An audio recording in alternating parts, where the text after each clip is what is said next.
Good to see you. Been a fan for a long time. Dude, thanks, man. Yeah, pretty cool. Appreciate that. So I guess how we have been connected is my PR person, Christy, said, "Hey, will you have on Bear or Need to Breathe?" And I was like, "Yeah, when? What day? Tomorrow? An hour from awesome, now?" man. And this is like a month ago. And she's like, "Well, we just started working with them," and she's awesome.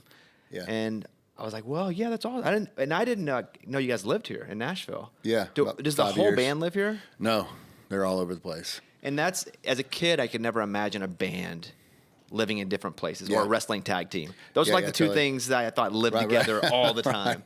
Well, yeah, it's tougher for sure. And in the early days, there was no way that would have been possible. We all lived in Charleston together for about 10 years, and then Seneca, South Carolina before that. One of my, I guess there are a couple buddies of mine. They're in a country duo, and one of them lives here now, and one lives in Florida. Yeah. And what they were telling me is, when you're on the road, you're on the road. You don't Yeah. have to ride Yeah, it's there true. together. So that, Yeah, you, right, you yeah. kind of just No. meet there. And Yeah. if you've spent time together, you already know each other and know. So was that an issue with you guys when you guys first started separating? Yeah, a little bit. I think we just changed the way we. It's mainly recording is the thing. That's the tough part. The road stuff, like you come in for a couple of days of rehearsals, and that's all here, which is nice for me. And they've chosen to have that extra part of it. But now we'll get a house, for a week to 10 days or something, and get in there and like do all the demos, that way. And like it's not even just living in the same town, just growing up. Back in the day, it was like you're in the van together all the Yep. time. And so all the scheming goes on late at night when you're got nothing else to do. And so I feel like we have to kind of create that space now. But we kind of love that too. We just turn our phones off and like stay somewhere for 10 days and don't leave and just go back to garage band style. Do you guys, and I'm only half kidding, but you still like each other? We actually really love each other. Yeah. That's always an ebb and flow probably. But it's a huge, I think as we've gotten older, we're on the 9th record now. So it's like, it's become so important to everybody. So we put a lot of time into that part. I feel like the culture around, not just the band, but the crew and everybody, just like, if you don't want to be here and you're not enjoying it, it's not good for your family. It's not good for anybody. Our show is a bit like that, where the radio show that I do, it's me and basically all my friends, and I didn't know what I was doing, and I hired a bunch of people that didn't know what they were doing. And so, like, my co-host Amy and I have been together for how long, Mike, you think? 17 years. Oh, wow, yeah. My best friend Eddie and I have been doing this for like 14. Lunchbox, another guy on my show, for like 18 years. And it's ebbed and flowed very much like human relationships have. Yeah. We had human relationships first, which became professional. Yeah. And there have been times with each individual person that it's not been great, but that's every friend that you ever have your whole life. Yeah. You have a long-term friendship with. Yeah. You go through good and bad just because it's been so long since Yeah. you guys have been together. And so I really admire that in a band who can stay together. Yeah. It's not easy. It's been the hardest part. But I think early on, like we would meet like bands that we thought were heroes at the time, and they're basically just stay together. That's the hardest thing to do. And so I think we always had it in the back of our mind. And we are better at it now. I do feel like I'm having more fun playing music than I ever have, in terms of just like, I know it's what I love to do, what I'm here to do. And that's comforting. You don't feel like there's no exit strategy for it, because like, this is your choice. You're in it. And so that's been good. And then it's just, we keep it light too, man. And we still have fun like we're kids when we get together. It's very, summer campy, I guess, or whatever it is. It's sort of a gang kind of. Passionate fan bases are often territorial. Yeah. You guys have a very passionate fan base. Mm-hmm. They are also very territorial. And there's balance with loving your fans and going, I appreciate all the support, and then also being like, yo, guys, chill out just a little bit. Yeah. And sometimes I Yeah. got to tell even my people, like, yo, chill out just a little bit. Like, I know you love us. You're in it. Yeah. But don't go as crazy on other folks for me. Right, yeah, at yeah, yeah, times. totally. Do you ever feel that way that because you have some diehard fans? Yeah, we do. But I would say it's good. It's interesting. Like we started this thing I don't know, 10 years ago, we started doing compadres tours where we were like, we'll bring our friends out. And we found out like it wasn't necessarily the music ties. It was more culturally the thing that mattered. So we brought out Ben Rector, like is a good example, you know, Drew Holcomb, all these guys that like I was buddies and played golf with and stuff. And our fans really embrace those artists. And so I feel like at least if they're kind of under our umbrella, you know, like we kind of welcome them in, then they're really cool to that. And we haven't done a ton of the other thing. We opened, you know, we've done 2 opening tours our whole career, which was, well, I'll say in the last 15 years. And it was Taylor Swift and One Republic most recently. So that's the only time is when it's like, you know, and we'll get on the boards and defend the other bands because it's like, this is ridiculous. You know what I mean? It just, you know what I mean? It's stupid. One Republic's giving us an opportunity to play in front of these people. You know, they're fans. Like, that's a big deal. Like, treat them with respect. It's like, I don't care if you don't like the music or you don't like the way they do something. And I think that goes, it's that way every way. I mean, we have a sort of spiritual underpinning to what we do. So that's always been the tricky part because it's like, oh, that you played their song on this TV show. Now we, you know, like you shouldn't have done that. You shouldn't have done, you know, it's a lot of weird judgment without sort of seeing the reason behind it, I think. Yeah. And somewhat it's just a numbers game too, right? I mean, even with like my security issues I've had where people try to like kill me, that doesn't happen because I'm like so good or so bad at what I do. It's just when you talk to millions of people, you got a couple nuts in there, and that's like No security. But it's also with the popularity of you guys, when you get so big, you're just going to have some people that you got to be like, hey, you're not really representing the brand like we'd like for you to have. Yeah, no doubt. You mentioned Rector is one of my best friends, and so, and I'm not going to speak for Ben, but some people will just insert meaning into his songs. You're like, wait, what? He's like, I didn't want to wrote that song, but if that's what you just want to fight with him about it. He's like, hey, that's where what you find in the song. Yeah. Do you find that happens a bit with you guys as well? Yeah, I mean, for sure. I think, and I think we would say this about genre as well. Just like, you know, when we were coming up, like the niche things were like emo or whatever it was, like My Chemical Romance, stuff like that. It was like a very, like, if you're not one of those bands, then what are you, you know? And we didn't like that. So we just don't like classification. You really don't want borders up to why people can like the music. That's ultimately, and we were saying that out loud, but then at the Christian thing, it made us like bristle even more for some reason. I think mainly just because the truth is like most people when they're saying it in a derogatory way. They're trying to write off the music by saying it. But then we kind of had to look at it ourselves and go like, well, if we say this about these other genres or these other classifications, then we got to be able to say it there. So yeah, I think there's been more of an embrace of the idea of like, if somebody relates to your music, that's the point, you know, and it doesn't really matter to us why. And I think in terms of songwriting, my whole like philosophy with it is like, I come from like a Springsteen writing school of like, you know, the meanings are layered in there and they're personal, and you hope that like a piece of that line really, you know, somebody that connects to them in whatever way. The power of it is that I didn't think of it, you know? And so I think that is the same way. So if we're at a show and like someone's like raising their hands to like some song that has nothing to do with God, really, I just kind of have to be like, yeah, cool. You're into it. You want to hula hoop to it, whatever you want to do. I think I think we just have gotten better at it. I still feel that pinch of like, we were playing the House of Blues, like maybe a month ago or whatever, and I heard the bartender goes like, who's playing tonight? You know, it's like some Christian band. You know, that stings to me because it's like, man, we really tried this whole time to like just be a band, and that feels like some way, you know, limiting us to that, you know. So yeah, that's probably where the biggest struggle is still. Man, when someone calls me a DJ, that stings. I was trying to think what the parallel was for me, and they're like, yeah, this DJ, and I'm like, I don't even care about the music I play. I don't play a whole lot of music. I'm hired to talk, and every once in a while I'll be like, I like this song. But most people that came up the way I came were thought, well, that's called a DJ who plays music. Right. So when I get to see, it's like, I like wince at, like, oh, I don't like that. But then I have to go, okay, I can't blame them. Sure. At what they heard and how they interpreted. But I hate it. Makes me, I want to punch somebody in the face when they call me a DJ. Yeah. It's like the worst. Oh, you call me anything. Just don't call me a freaking DJ, man. Yeah. But and again, I guess. And also I feel insulted for like real DJs. Right. Because that's like a real talent. Yeah, that's like a real skill. Yeah. But when somebody goes to that Christian band, you guys are, I mean, you are a bunch of Christians. Yeah. And you are a band that was but you're not just that. Yeah. And I do feel that when you, and I didn't until you said that right there, but I was like, DJ. Yeah, right. First time I saw you guys was it was in Austin, Texas, Frank Irwin Center. Oh, wow.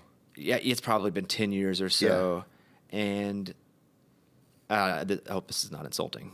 My friend was like, hey, there's a really good Christian band coming. Right, yeah. And I was like, okay, cool. But it didn't feel like, and I grew up in church and going to a lot of Christian shows, but it felt like a rock. Yeah. It felt like a rock or like a blues type show. Yeah. And I remember going, oh, that's kind of like Switchfoot at the time. Yeah, that's what I was thinking. Yeah. I was like, because Switchfoot, they're not going, we're Switchfoot. We're a Christian band. We're guys who do like freaking good music, and we're just also Christians. Yeah. I remember thinking that about you guys then, and I could be totally wrong. But is there any relation at all to how they did their music, like a Switchfoot? Oh, for sure. Career-wise, I mean, that was something that. So I grew up, like, when Dad was a preacher, we were, and at the time, not now, but was like very conservative about that stuff. So I could only listen to Christian music when I was a kid. And so when something good came out that like had that crossover or whatever that, appeal, like basically my friends also liked it. That was a massive thing for me at 15, 16. It was like, oh, this is not just limited to this thing, this genre that the truth is at the time I didn't really like. And so seeing them do that and getting to know them over the years, like, yeah, there was a lot of, especially early on, there was like, oh, how did you do it? Right. And John's like, don't do it. It's crazy. But I think, yeah, we admired the fact that like it was bigger than that genre. And yeah, so I think that's probably where it like ends in terms of the comparisons. We have toured together, a good bit. And I may ask some really dumb questions and you're insulted by my questions. No, I'm just not generally at all. curious. Not at all. Because again, I've been to your shows. I've been a fan, to see this version of you guys even now. Because I feel like now you're doing things that, or the music that you've been making even over the past 3-5 years or so, even like the live stuff that I have. Yeah. It just feels like anybody could take any message they want to from it. And great if it's, but you could go play a show where no one even knows you have any relationship to Christianity, Buddhism, the 49ers. It doesn't matter. They would just enjoy the music regardless. Yeah. Well, and I think it just goes back to the philosophy of like how you make music. It's like I just can't start out with thinking about like, what do I want to teach someone with this? Like that's the end of like good music for me. If I start thinking about who the audience is or why they're going to like it, then it's over. So to me, it's more about like, what am I feeling in this time in my life? And that's changed a ton over 20 years. So record to record, the way we even I would say even the guys in the band going like, yeah, we're all Christians. Like I think there would be several hands in the band go like, I don't think I want to relate to that right now. So we just don't make it that way. So I think that does lead to music that isn't that way. It really has become a business term. That's what it feels like to me. And not just in where you are, in spaces where a lot of my friends, and I'll bring it back to Ben because we brought him up. He's like, I don't even know where I fit. Yeah. And he's like, I don't have a place. Yeah. So I feel like I fit nowhere. And I think what's great about, and I don't know if you and Ben still have a relationship. Yeah. Okay. Yeah. So Ben will come over and we just kind of talk sense into each other where he's like, I don't know. I'm like, dude, you're selling 8,000 hard tickets. Like you'll play Ascend here in town and you will sell that place out, and you're telling me you don't have a place. There are artists that would give 3 fingers to sell 8,000 hard tickets all around the country. Yeah. And so, and he's like, yeah, but, and then the same way, I'm going, I just don't know. And he's like, dude, you talk to 5 million people every day. You got 2 TV shows, and you're like, I don't know where I belong. So it's like we need that other perspective because we feel a bit like we don't have a. When I was in pop and hip hop, I was too country to be in pop and hip hop. Mm-hmm. Now that I'm in country, I'm often heard from the really country people. I'm too pop or. Right, yeah, I don't want to say hip hop anymore. Yeah. Too pop, to be country, and I can definitely see where that would also bleed over into the music side when you're saying genres they're constructed. Yeah, by industry. Well, and you see it like it's a double-edged sword, I think, because of this. Like, but Spotify and all those, have meetings with them now, and it's always like, well, genres are dead. It's over. It's vibes. It's like playlists based on whatever they want to do. Which that is great for a band like us, where it becomes like, oh, this is what you listen to by the campfire. It doesn't matter what it is. The problem with that is like it's also the death of bands, right? Because it's like the playlist is happening, they have no idea who the act is, and so I would say with Ben, and with us, like I tell him this all the time, like, dude, it's the craziest thing to have a loyal fan base that doesn't care if you like. We're not going to get attacked if we don't play a certain song. It's just they're not there to see that one thing. Like everybody's not waiting until the end. Like the fact that you got people showing up and singing every song, and they live their lives to it. Yep. I tell everybody that's the thing I'm most proud of is like when people send stuff in, like, yeah, the birth of my child or this funeral or whatever it is. Like that's the playlist that they're going to this music to lean on in a time like that. Like that's really I have to check myself constantly about it, but that is the ultimate goal. Like that's, I feel like that's why we're making this stuff. I want to check my phone and see the song I've played from you guys the most. I didn't do this because I am a fan and I'm very professional too. So I'm going to check my phone here because I'm just curious. Let's see.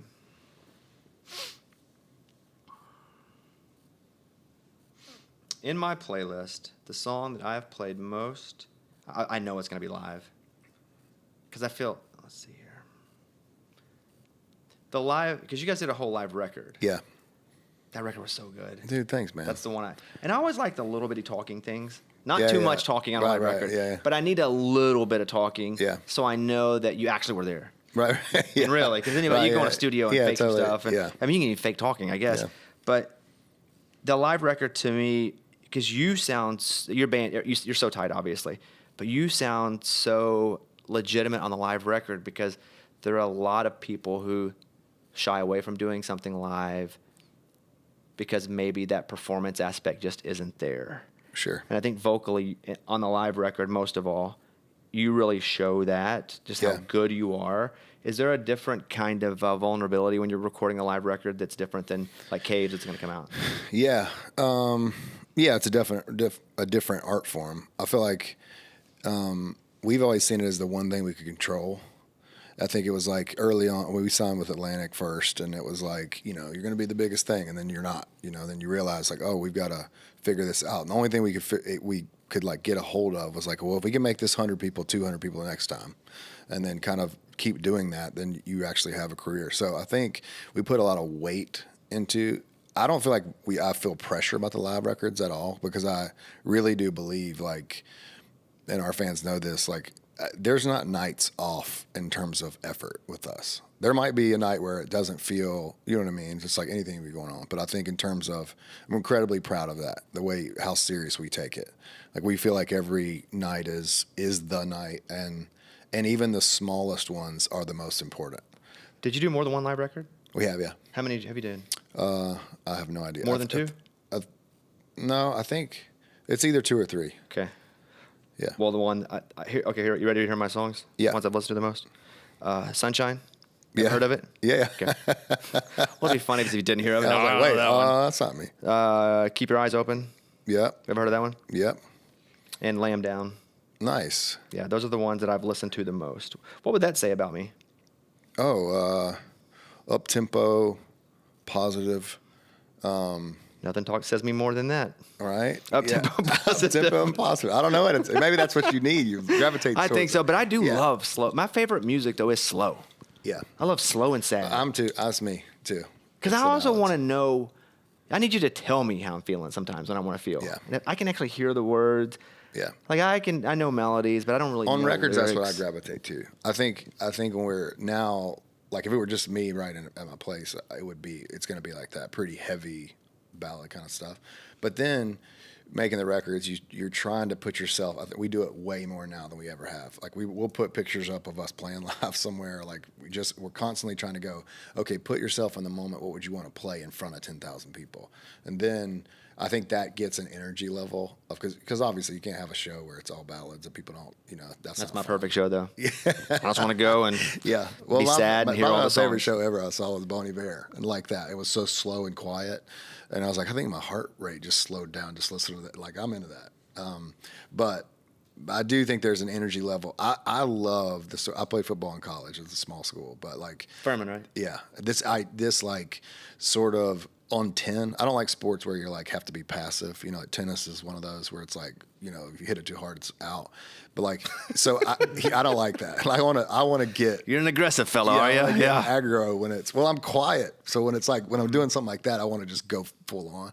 And the show is that kind of opportunity for me to like, you know, people talk about like the flow state or whatever. That's me. When I forget where I'm at, it's because I'm on 10. I'm going as hard as I can go. And I love that feeling. And so I think you need songs, vehicles for that. You know what I mean? So that's probably where the rock thing kind of like continues to come. That's the reason for it. I definitely don't think if I have the songs that play at my funeral, they're not going to be, you know, it's not going to be Kiss. You know what I mean? It's going to be something. Where did you see Bon Iver? 930 Club in DC.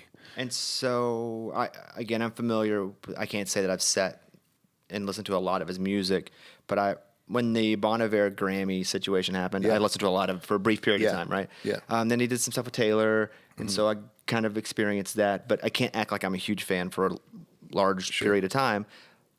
But his whole show is like the music that I know. Oh, most beautiful thing. Like I was blown away by it because 930 Club is like 1,000-seat club in DC, and one of the better live clubs in America, I think. But it was like the kick drum would last a long time on a song, and then the next time not. You know what I mean? It's like the boom. And that's like for live sound, it's nerdy, but it's like that's a hard thing to do in a live room because feedback and everything. So I feel like you go to the shows, they all sound the same in some ways. Like the band just sounds like a track because everything's been like notched out and everything. It wasn't that. It was like it could breathe song to song, and I was like. They had 2 drummers, strings, trumpets, all this. Freaking Doobie Brothers. Yeah, it was crazy. Yeah, Golly. but not messy like that. It was just like they were doing different, interesting things. I was blown away by it. Still, I mean, you're trying to create that situation for a fan that is personal, and that's still the challenge of like. I feel like obviously Coldplay does a good job of that now, where if like everybody gets their own light and whatever it is, like that's the reason to do it. It's like, and I've always wanted to be like I'm really excited about this whole dome thing. Well, they don't call it a dome, but Vegas thing that U2's going to do. The thing turned into an eyeball or a basketball or whatever you want it to be. I'm like the idea of like, but the seats literally shake and there's sound that comes there and they can blow wind on their face. The idea of having that, just being immersed in it, I think is what you're trying to do. So that's the way I felt at that show, which is I think the reason I gravitate towards it. Best show you've ever been to, is that what you said? Or one of the best? I think so. We were just talking about this. This isn't really on the spot because I'm not going to cut your scholarship if you miss it, but your like top 3 or 4 live shows you've been to. I saw Springsteen at Hyde Park when he went over and got canceled, and it was like they tried to cut him off and cut the speakers off, and he kept playing for another 20 minutes for whatever fee that was. Paul McCartney was there. It was like all... saw James Taylor when I was 16. First started playing guitar, and I realized I would never be able to do that. Black Crowes in college. First rock. I was like into acoustic, like Toad the Wet Sprocket and stuff like that when I was in college, and I went to see them randomly because a friend asked me, and it was so rock and roll in like the old school way that I went out and got an electric guitar the next day. I was like, this unlocked something to me. Yeah, I'm sure I'm missing some. I saw the Foo Fighters open for the Chili Peppers. Me too. I went to the same. Yeah. They toured twice, and I went to both of those tours. The first time they opened, the second time they did a split headline because Foo Fighters got big by that point. Yeah, I think we're the same age, and I think just the music that we like and influence us is very similar.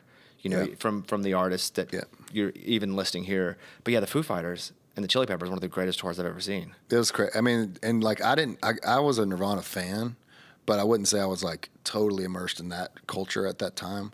And so the Grohl thing, like how big of a star he was, and that blew me away. He's like running around the thing, and then they did Hero, and Chad Smith and him are playing drums together. That's like that stuff is incredibly formative. I saw the Chili's in this awesome. We played a NASCAR event. We were on tour with Train. This is, I don't know, 18 years, a long time ago.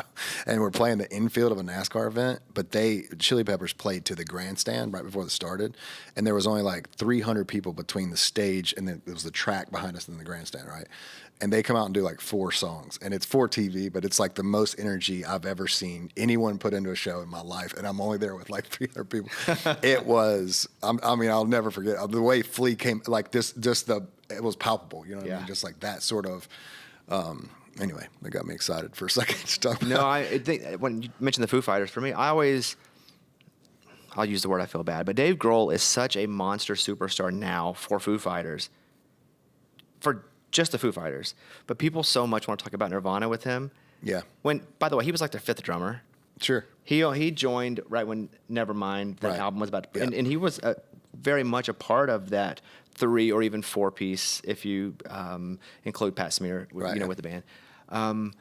But what he's done with Foo Fighters, it's not really paralleled with American rock music in the past 25, 30 years. But because he was the drummer in one of the most influential bands of a decade, he still is like the drummer of Nirvana and the lead singer of Foo Fighters, where he basically has 2 Hall of Fame careers by themselves. And the Foo Fighter one might actually be, no, it is bigger. It's no doubt. Just Yeah, it's eclipsed unbelievable. by the... I watched the little documentary they did, the Foo Fighters thing. I can't remember what it was called, but it shows all him playing that first tour. They're playing First Ave and all those kind of places, and then people are just yelling Nirvana songs while he's trying to play the Foo Fighters songs, just to make me feel better. I'm like, you know what I mean? This guy knew what he had, right? And no one else would give him time for it. I say no one else, but there was naysayers the entire time. That's comforting to me to know that whether he knew it was going to be as big as it was, I don't know, but just the fact that he stayed the course through all that, I can't imagine. Nothing that I'll ever face in terms of that will be as big as that. You know what I mean? Nothing will be as negative right in my face as that. When you're 25, let's say 23, 24, 25, where did you think this was going to get you? It's hard to say what was your prediction, but where did you think it was going to get you? Honestly, I don't know if I thought we were going to be the biggest band in the world, but I had incredible ambition at that time, and very naive, and I didn't know any. We came from a small town, so there were no other bands around us that we were making every mistake possible. We didn't, and so the good part about that was we have no comparison. For a long time, I didn't want to move to Nashville because of that. I felt like people would go there and they see all these other things and then they feel lesser about themselves, and now it's not as confident on the road. Now it doesn't play in the Midwest as well. I always had that feeling. So I think for us, there was just an ignorance that I would have had at that time in terms of what was possible. And so anything was. And we really, in our little garage where we were practicing, we were like, this is the best music that anyone is making right now. So yeah, I definitely had that, and I think I was really naive too about the business side of all that, genres that we were talking about. I mean, when we released the first record, we didn't have a Christian deal. We didn't have anything, no business on the Christian side. We signed with Atlantic Records, and then because I had grown up going to these little bookstores to listen to the Christian music, I was like, would it be cool? Should we put that in there for kids like us? And we went to the Atlantic president at the time and we're like, hey, would it be cool if we did that? He's like, I don't care.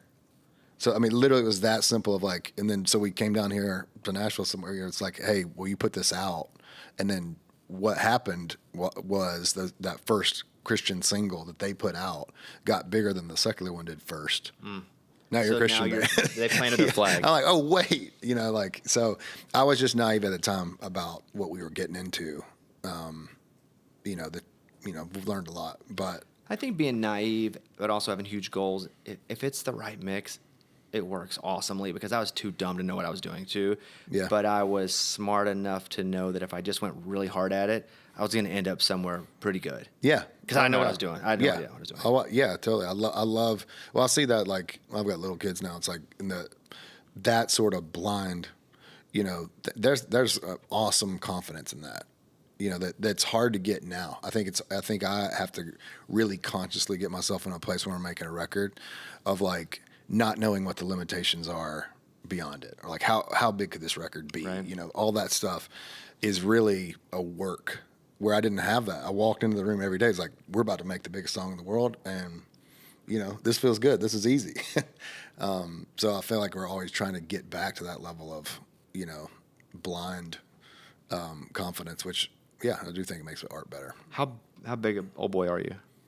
A what? How big old boy are you? Old boy? How big old boy are you? Yeah. I'm your age, but you're big old boy. Oh, I'm Six 6 what? feet. No, I'm just 6 feet. That's it? Yeah, not that big. Am I shrinking like?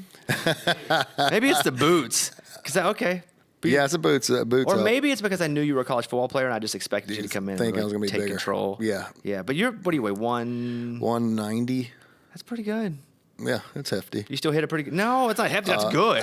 Like I have to go hard all the time to even just maintain whatever Yeah. this is. It's the opposite for me. I think I'm pretty. I love ice cream. I'm a redneck when it comes to that stuff. Like I was just raised like that.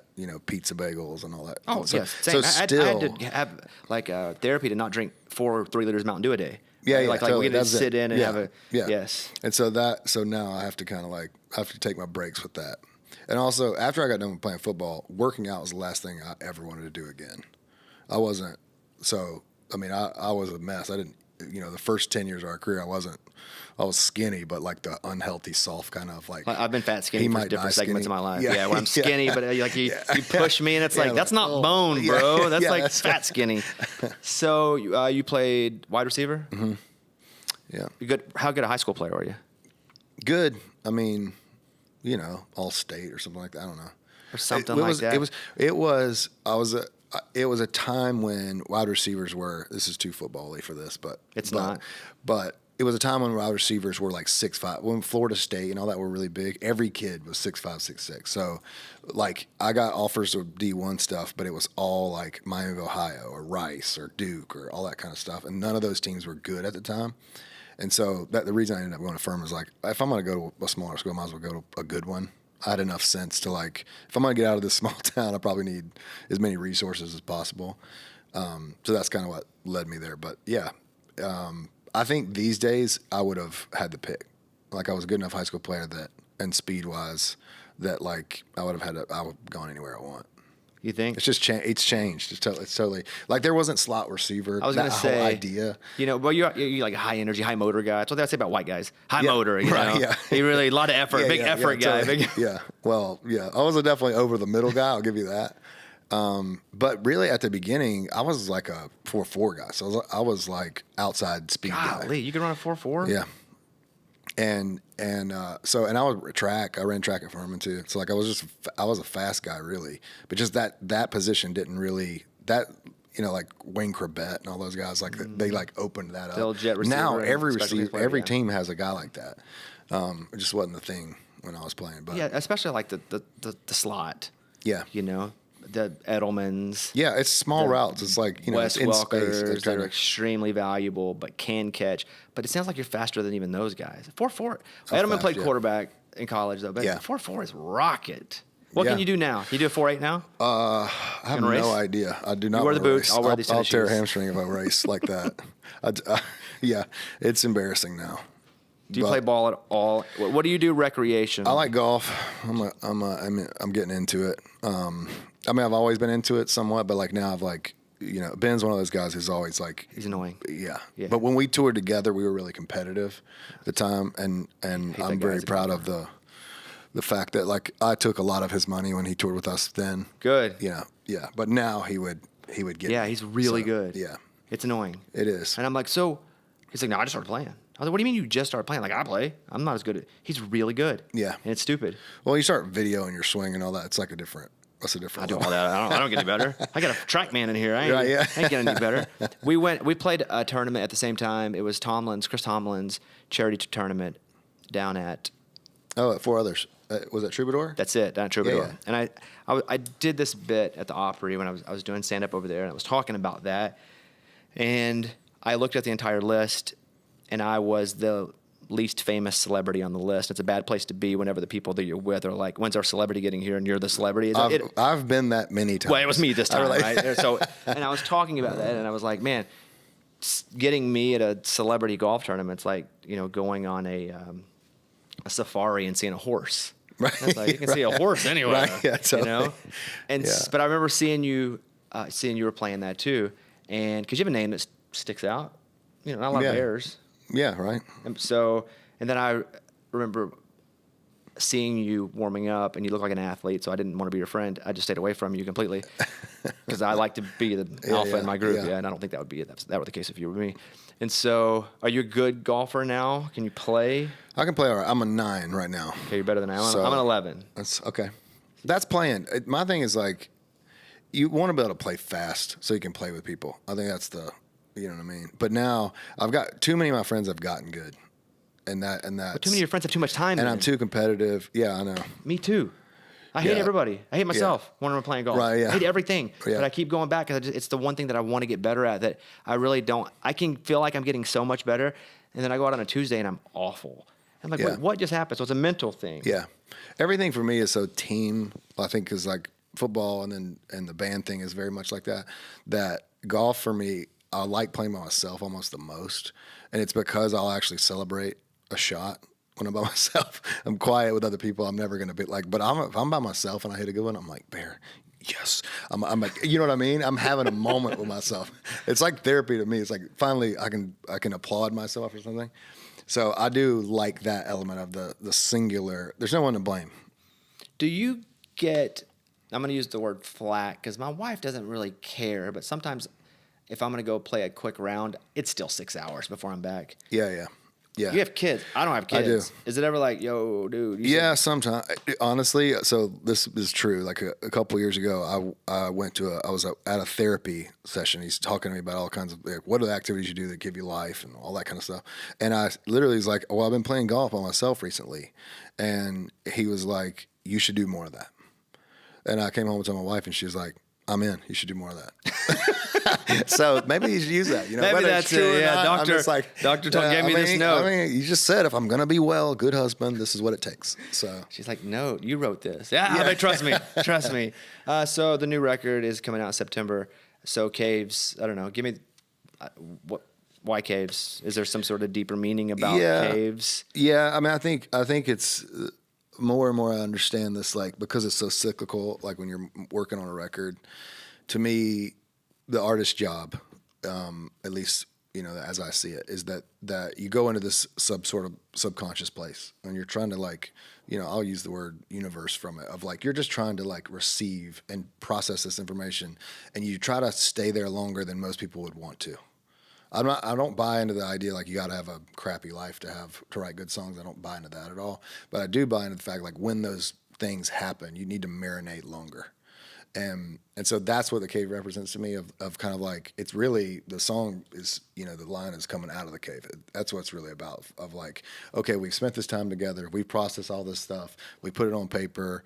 We don't know what it is. Here you go. And now we're going to all celebrate this together. So I think that's where it came from.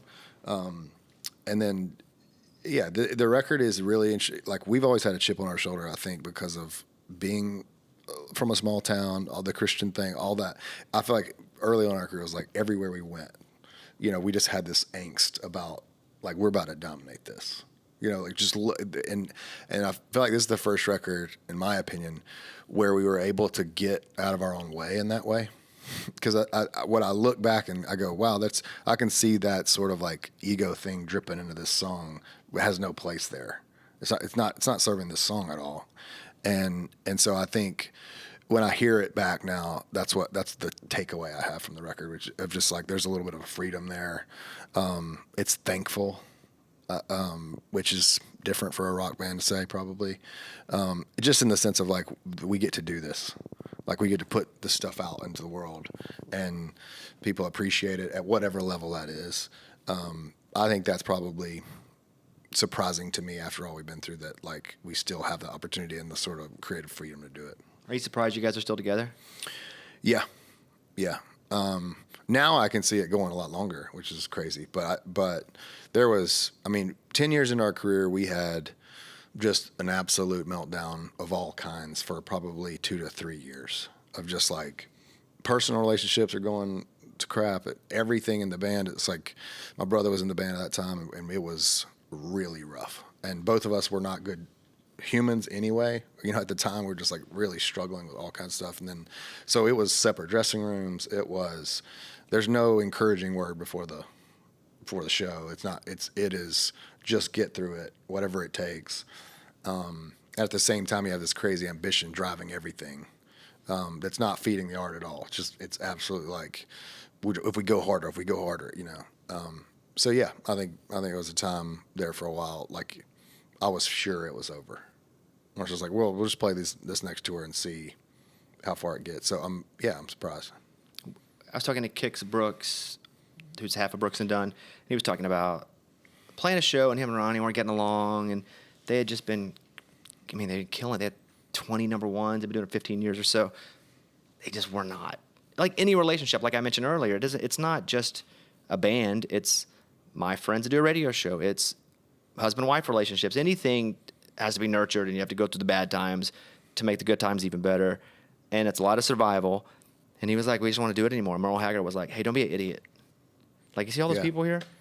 Yeah. He was like, you got to figure that crap out. And so they broke up. Yeah. But he always remembered that. And they ended up getting back together. And it was like, man, we don't even feel like we really missed a beat. But he was like, if I could tell people now, like, it's like, figure it out. Go away if you need to. Yeah. Get therapy for you. Get therapy for other people. Mm-hmm. And then, but stay together because of what they had with each other and what you guys have is so rare, regardless of the relationship and how it is personal. Like to actually find a unit that can do what you've done is so rare. I think it's easier now knowing, like, being able to value that or like seeing what we have.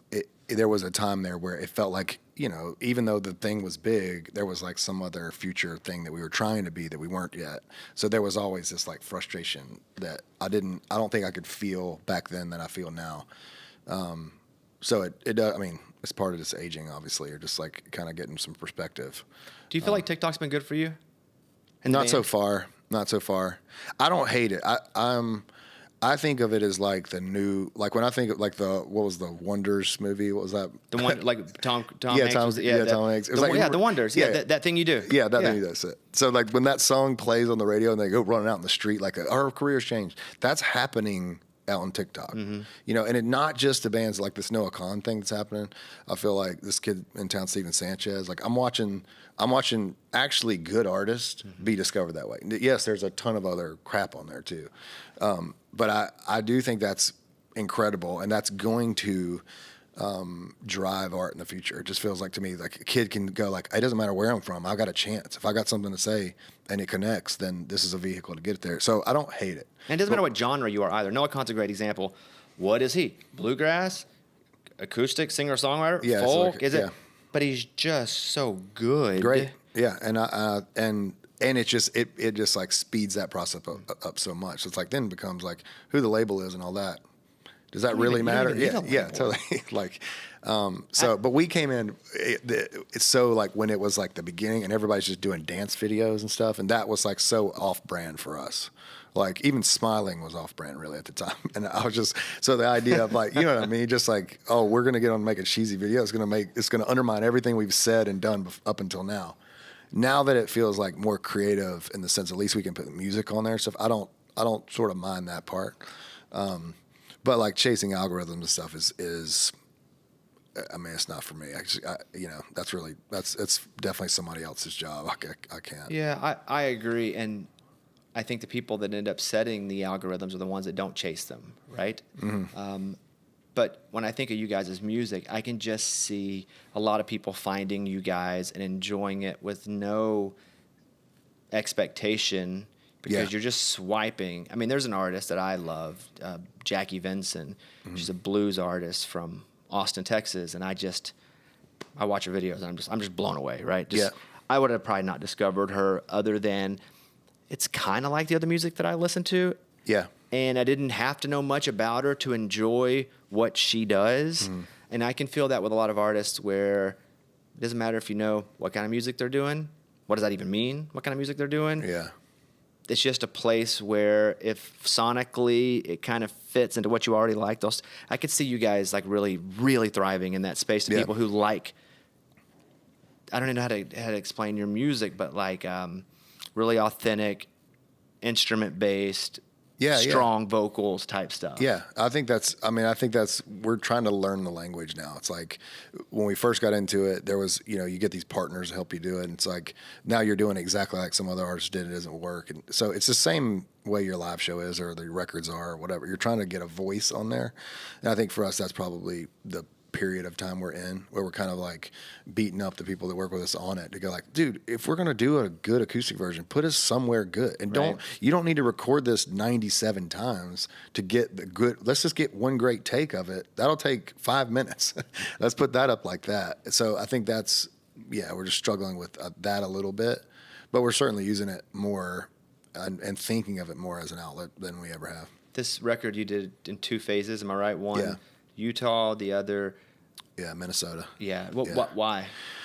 Honestly, I just had a buddy who had a house in Utah, and we wanted to do a mountain house somewhere we could get away. We wouldn't see people, and it ended up being the perfect. We were trying to do demos. We weren't trying to make the record. We were like take a makeshift studio in there, and then we got back. We're like, this actually sounds really great. We should build on this. And then the Minnesota thing, we went. Actually, Nirvana had made a record there. The Pachyderm was the name of the studio, but we wanted a place where we could stay. So there's a house next to the studio. We could just get away. We end up working on the record for 1.5 years. So it's not like it all happens in those 10 days. Just the bulk of the recording does. But I think trying to let everybody have a voice in there is incredibly important to a band. That's what makes it a band. I always was like, Led Zeppelin's not good if one of those guys is not in it. That's the way good bands ought to be. If you look at a band, you go, I'd take or leave 2 of those guys. What really is it? And I think getting to a place where we can not have a credit-based situation, that's hard with bands. That's the easiest thing to do is like, well, I wrote that part. It's like now I don't know on this record whose idea what was. I'm writing most of the songs, bring them into the band. But other than that, in terms of the production and everything, it's really, really organic. So we're writing bass parts with the bass players, and there's no walls up. Like people aren't showing up at different days and all that, which is just a healthy place to be, I think, and makes the best thing. Do you ever worry about writing the same song or doing the same album twice accidentally, but it's just so similar? Yeah. I really don't. I'll say this because I'm not great with melody, which sounds weird to say. It's like people are like, But the truth is, I'm not someone. I always had a hard time when they hit the piano. It's like sing this note. I was always like kind of finding it a little bit. So I don't have that sort of memory of melody as well on other people's songs. I never did a lot of covers. Like it's always takes me a second to get a cover in my brain and operate it. But even your music twice. Like you, like wrote now that I mean, that's mostly what I'm asking more than accidentally writing somebody else's song. Are you like, I feel this way, and I felt this way 5 years ago. I just want to write the same exact thing about me feeling this way. Yeah, probably. But I don't really. The thing about it is, it's like you find out, like just like you brought up your 3 favorite songs, like that wouldn't be like our 3 most popular songs. So it's really hard to see when a song is going to impact. I think if it's worth writing that day, it's worth writing. I do think in terms of I've been surprised and blown away by how something little will feel fresh to me about the thing. It's like, I want to write a verse where there's a little more spacing between the phrases. That's it. Like that's how simple the idea is that like gets me going that day. And then it becomes this other thing that's never stopped. For summer, I can write, during COVID, I think I read like 80 songs in a year, just like every day, just pumping out by myself. And every single day, within 20 minutes, there's like a new angle to something that I feel like I've never done before. At least that's what it feels to me. And maybe that's just because I'm not a good, I'm really thankful that I'm not so good of a musician. Like, there's some guys that just hear that, that's that same progression from that song, or and that's knowing way too much to me because I want it to feel new to me when I did it. And if later somebody says it's that, I'm like, so what? To me, when I was making it, it felt really fresh. Well, so how did the music thing happen with you? Like, for example, like a Sam, and I'm going to lump unfairly all you football players that I'm jealous of and that are big, muscular, and cool in one group. Like Sam, Chase, yourself. We could keep going forever. There's a lot of athletes that turned Jake, who wasn't football, but Jake Owen's a really good friend of mine who was played golf. Yeah. They all got hurt, and they were like, I guess I'll do guitar. And next thing you know, they're a star. Yeah. Where did the music come in your version of this story? It was always going, which is, I say always, I was 16 when I started playing guitar and writing songs. I started writing right away. And when I went to college, luckily, there had been a guy on our football team, on that same team, that played music before me. They kind of loosened up the coaches to the idea that, like, maybe that's a thing. And they gave me lots of, like, they used to call me Sunshine from Remember the Titans, I think it was. Ryan Gosling's character, right? Wasn't that who that was? I don't know. Was that Ryan? Was Sunshine Ryan Gosling? Or another blonde kid that looked like Ryan Gosling? I think it's a different blonde kid. I just love Ryan Gosling. He's everything to me. You seen Barbie yet? I have not, actually. Yeah, well, he's perfect in that, too, anyway. Okay. But so I think that they, like, gave me a hard time. But I was playing probably 50, 60 shows a year when I was playing college football and going to school. So I would get picked up. We would do all the off season. We would practice, and I would drive 45 minutes to this rehearsal space we had. I would get picked up after a game on a Saturday afternoon. Instead of riding the bus home with the team, they would let me get in the van with the band and go play. That's a big deal. I mean, I don't know a lot of coaches that would do that. Yeah, totally. It was a real, and they liked it, and I would, like, play for the team occasionally and all that. So yeah, it was always alongside it. I think I knew by the time I got to college, I knew that music was it. Like, that was my thing. But I loved playing football. I still love watching it and all that. But I knew that's where I was headed. And it made it easier of a decision. Like, whenever I got done with college, all these agents started calling. It's like, you're going to work out for this team. You're going to do this, blah, blah, blah. And I was so beat up. I mean, I was not. The thought of doing another year of that was like, I couldn't even imagine. I was like, I would have sucked. It's like, there's no way. So that made it an easier decision. But I think I knew in the back of my mind anyway. It's like, as soon as this chapter's over, music is it.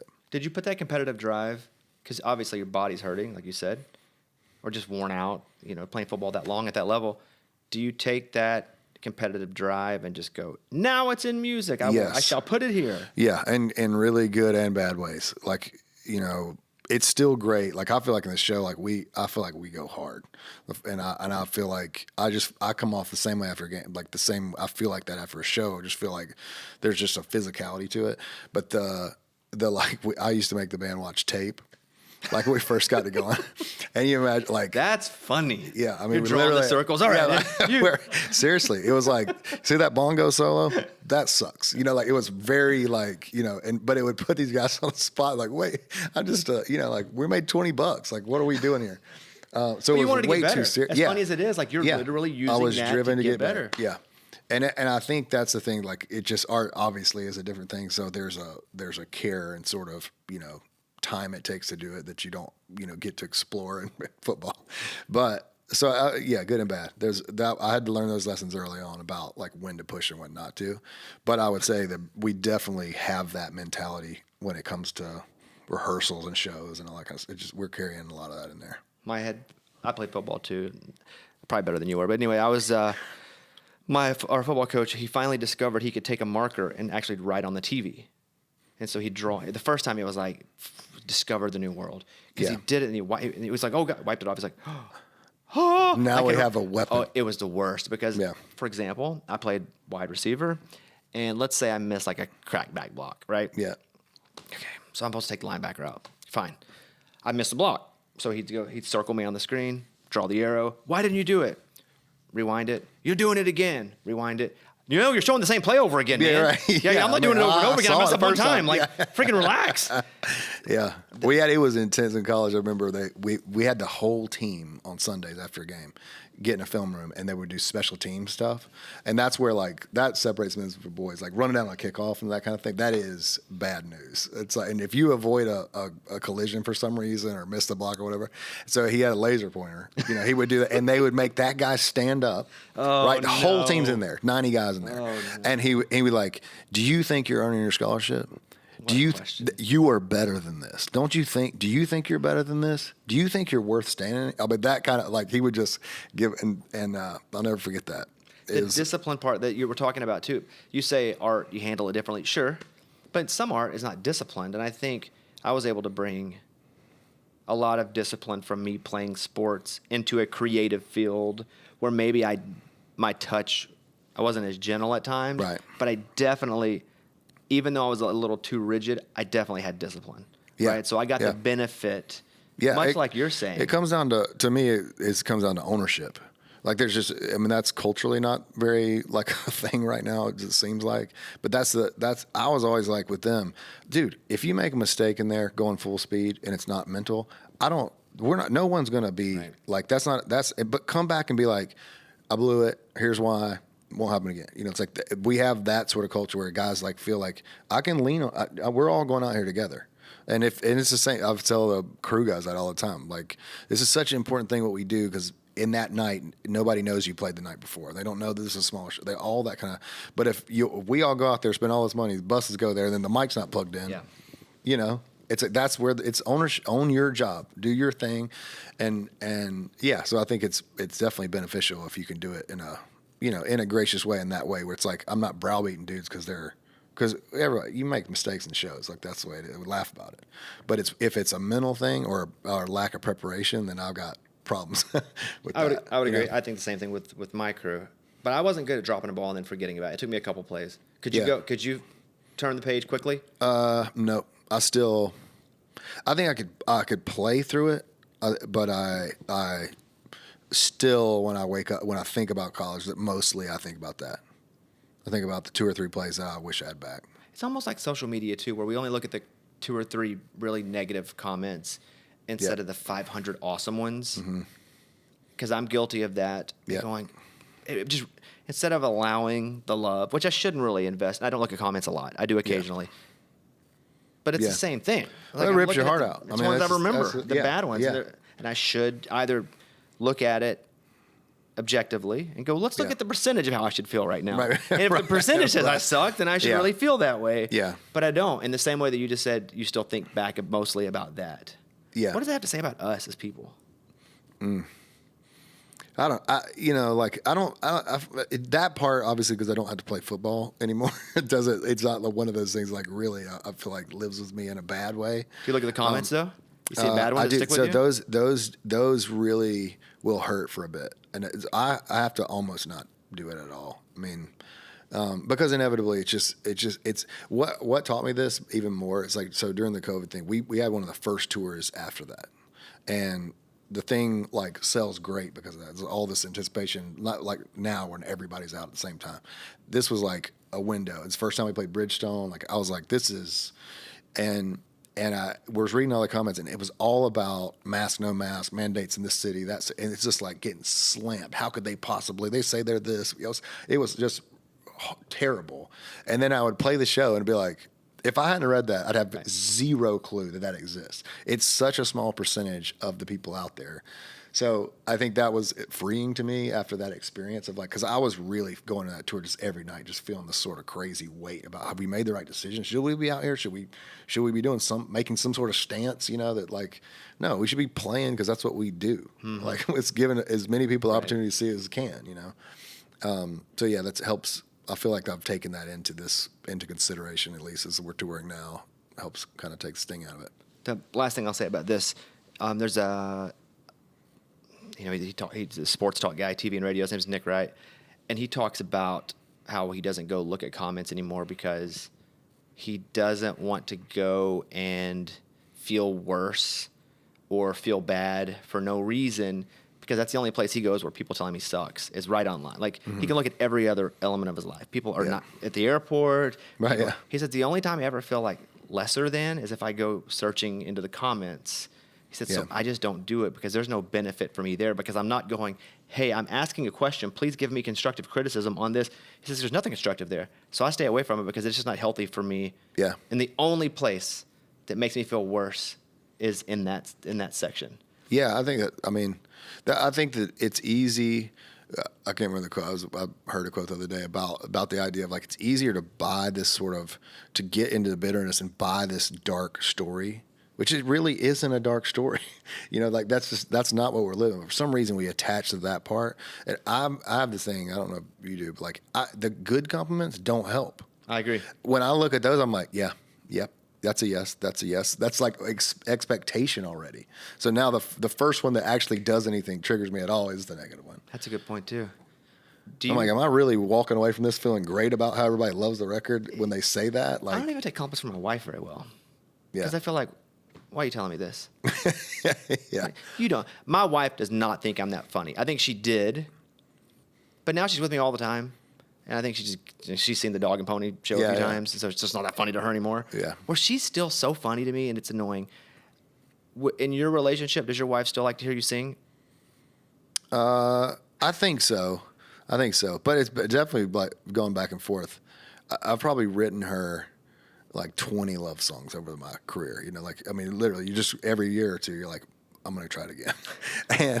and there's nothing worse than like, you know, I'm always playing it to her when she's distracted. Yeah, I just wrote it. Now she's like putting her makeup on in the bathroom or whatever. I'm like, what do you think about this? She's like, I don't know. Could you just play it to me later? Like, so there is an element which I appreciate, that level of coming home and she's been more disciplined about, which her whole thing now is like, she will only listen to it when the record's done.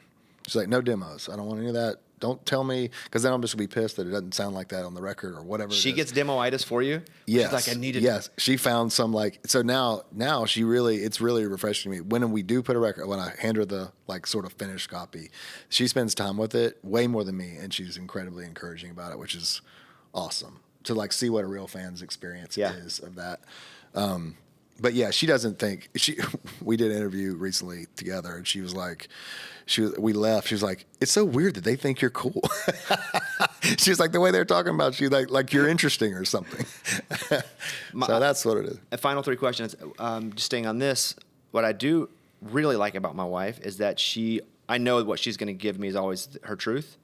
So as much as I'm like, she doesn't think I'm funny, I think she thinks I'm funny, but I got to really impress her to get impressive results from her.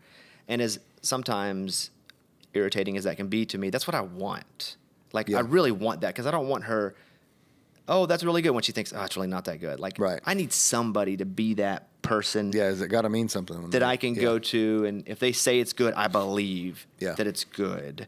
And I think my wife is that, and it sounds like over the relationship, yours is the same way. I think we help. I mean, this is a weird way to say it probably, but it helps. You need to find the things, like for me, like what I like about a performance is not what she likes about it. And it's important for me to really get that in my mind. Like, I need to feel success about, like, one-off's really hard for me because my voice is so loud and I don't talk loud. It's like so I've got to really ramp up to sing a whole. So if I go to a one-off show, I feel like $1 million if I gave a great performance and it was like really, but that's not something that she's going to care about. So I have to really like almost delineate those and go like, here's the things for me that I feel really proud of. They're the hardest work and I know why. And then I kind of have to, so some of those other things, like an album, like, hey, what do you think about this album? Like, what do you think? That I can kind of like reserve that for her. It helps balance out. So I'm not looking for her then now to like say, hey, that was so good how you did that one-off show that I've seen 1 million times.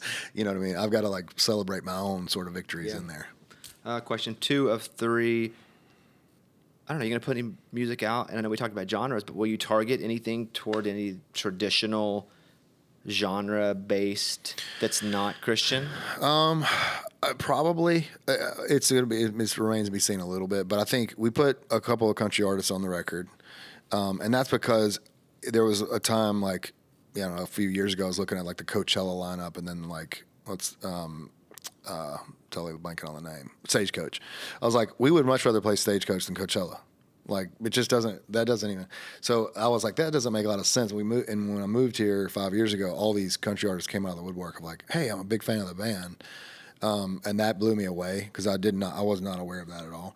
So I think the idea of us, like, I don't know that we'll go to like country radio with a song, but the idea that genre is very wide open and so constantly changing. I feel like so much of that Zach Bryan stuff, all that like really singer-songwriter stuff that's like somehow in the country world now is open to us. So yeah, I think that's an idea. We had Carrie on the last record. Old Dominion and Carly Pearson on this record, right?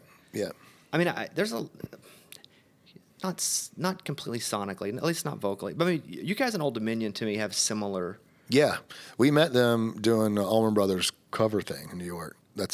So I didn't, and they were fans of the band before, and I didn't know that. But a similar kind of like, this is just a band, man. It's like a vibe. You say vibe. It's just you guys have similar vibes, and you're all individually extremely talented, but then collectively, it's like the sum is greater than the parts that were already great. Yeah, with both groups. Yeah. So, all right, last question here. And you didn't want to come to Nashville for a long time. What's up with you in Nashville now? You like it? I struggle at times. Yeah. But what do you think about the city? You know, it's a complicated answer, but I love being here. I love living here. My family loves it here. That was a tough move. We moved from Charleston, and my wife was like, why are we leaving the ocean, you know? But I've really felt like a definitely a better community than I ever had there.